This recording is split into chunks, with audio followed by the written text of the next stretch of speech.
Hello and welcome to WMLT News. I'm Austin Bess. And I'm Dalton Paul. A Utah woman has admitted to strangling or suffocating at least 6 babies she gave birth to.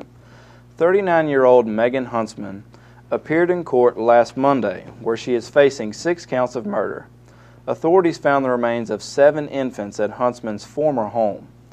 Police first responded to the home last Saturday after Huntsman's estranged husband, Darren West, found a baby wrapped in a plastic bag in a garage.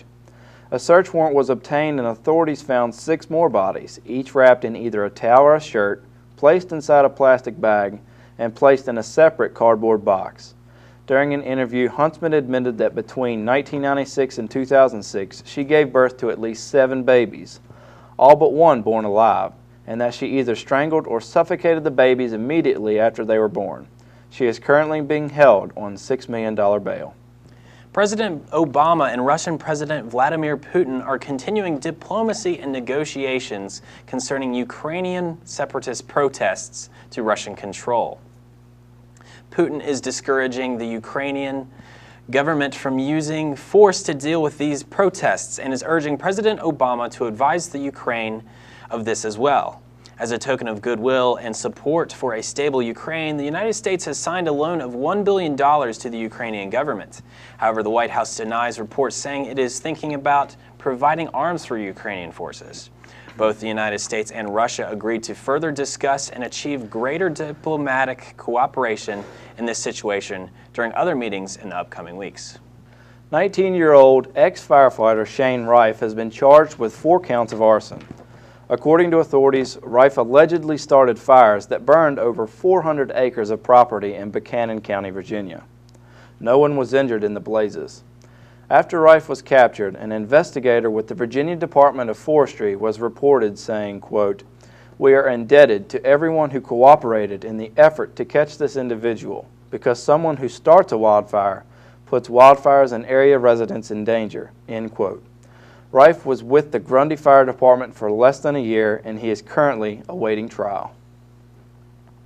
Police are investigating skeletal remains found in Wyoming County last week. The remains were found in a shallow makeshift grave on the property of 44-year-old Oscar Ross Combs.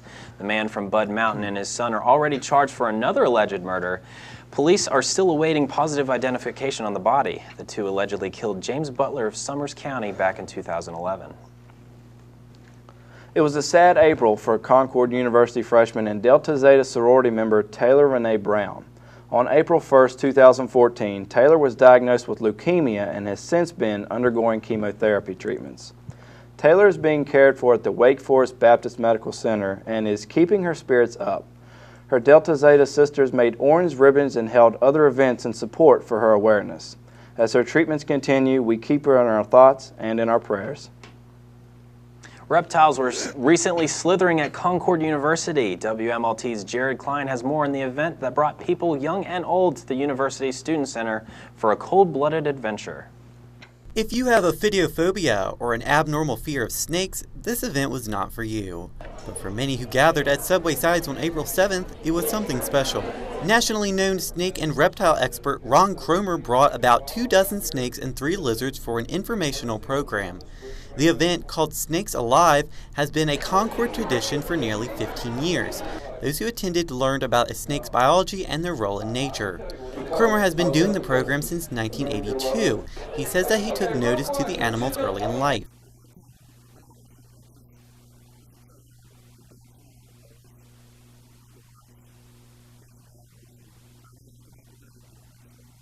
After learning about the snakes, audience members got their chance to handle them. The grand finale was a giant python that took at least 6 people to hold. The crowd seemed pleasantly surprised by the friendliness of the beast. After the event, Concord student Corey Haynes said he enjoyed his time. For WMLT News, I'm Jared Klein in Athens. Stay tuned. There'll be more WMLT News after the break.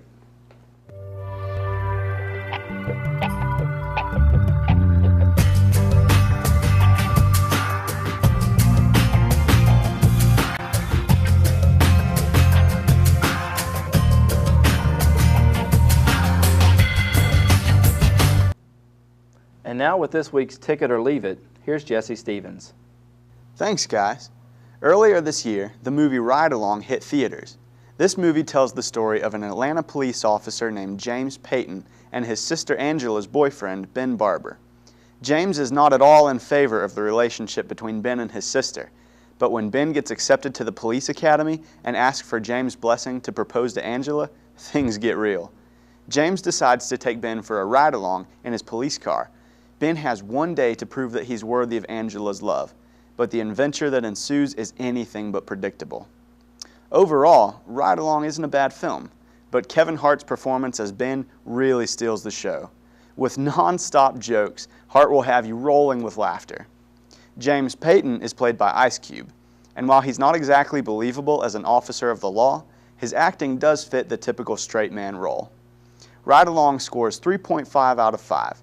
The police officers' careless handling of their weapons destroys some of the movie's believability, but the overall comedy makes up for it.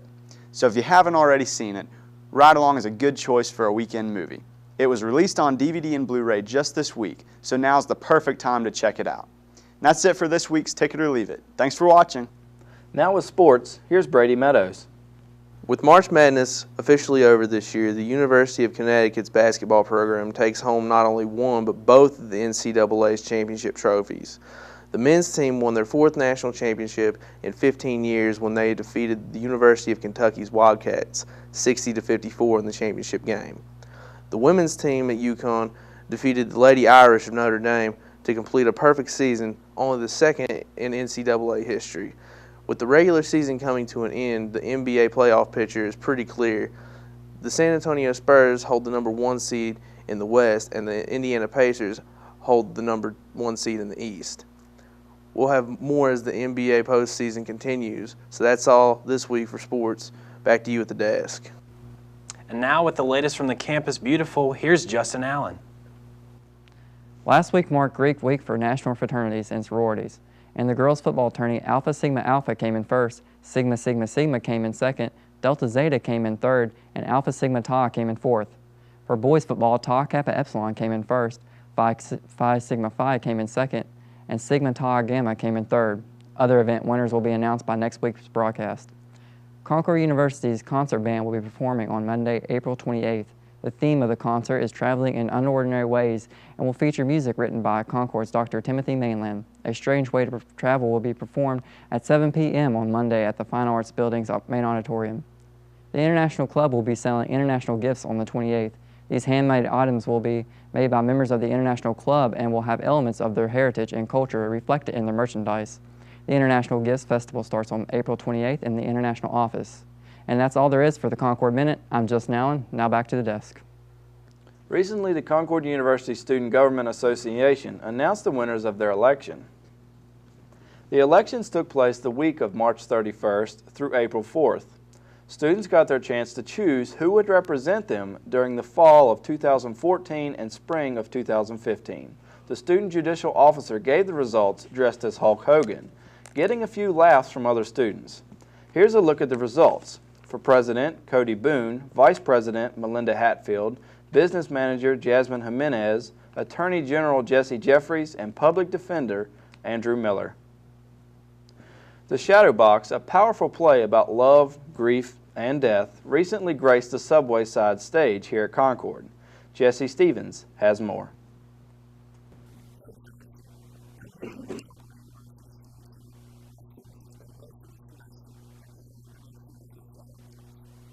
Concord University students and Athens residents had a special opportunity last week to see a play that was directed by none other than a CU student. The play, The Shadow Box, was performed at Subway Sides in the CU Student Center on April 10th, 11th, and 12th. The play depicts 3 terminally ill patients as they learn to adjust to living with the fact that they're going to die. The play's cast was comprised entirely of CU students and alumni, and it was directed by a Concord senior named Greg Stamp. Months of preparation went into the show's production, and in the director's opinion, all that hard work paid off.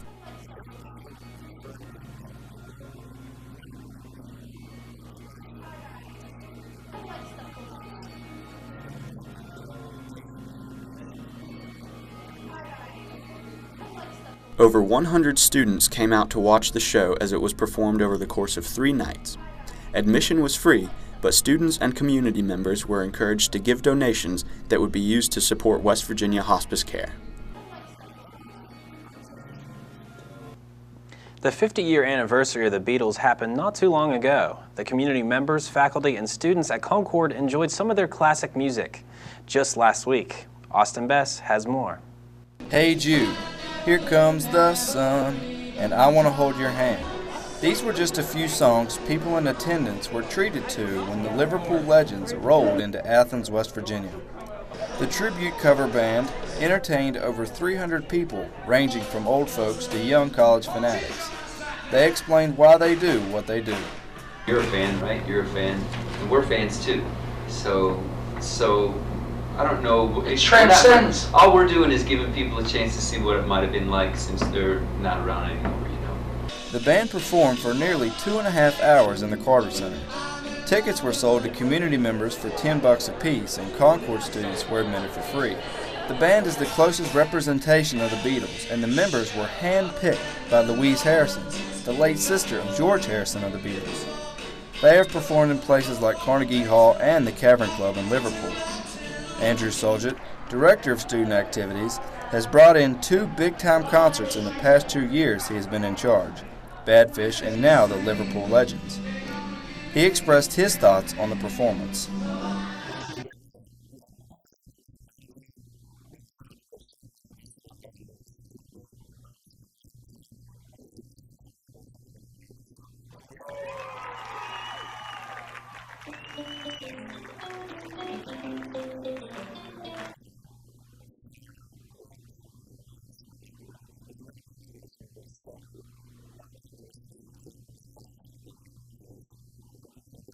Students seem to enjoy having a concert this size to campus and agree that the Student Activities Committee are doing a good job in bringing in desirable entertainment.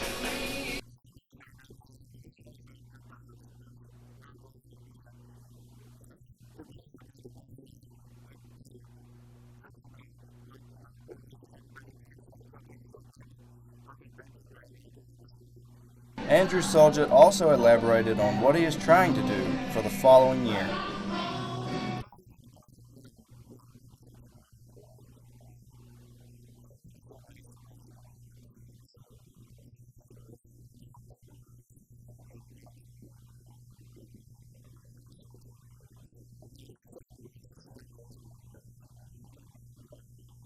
The concert was a success, and the entertainment brought smiles to a lot of people, both young and old. For WMLT News, I'm Austin Bess in Athens. A sweet festival happened last weekend in Lewisburg. The 8th annual Chocolate Festival had locals strolling the streets of the historic town, sampling many treats, including chocolate espresso brownies and even, for the over 21 crowd, a chocolate stout beer. The festival sold $5 ticket sets for the tasting, and each of the sweets treats cost 1 ticket. The annual festival, which will happen again next year on April 11th, boasted some great chocolate-themed entertainment and is certainly a treat to attend. That's it for WMLT News this week. I'm Austin Bess. And I'm Dalton Paul. Tune in again in 2 weeks.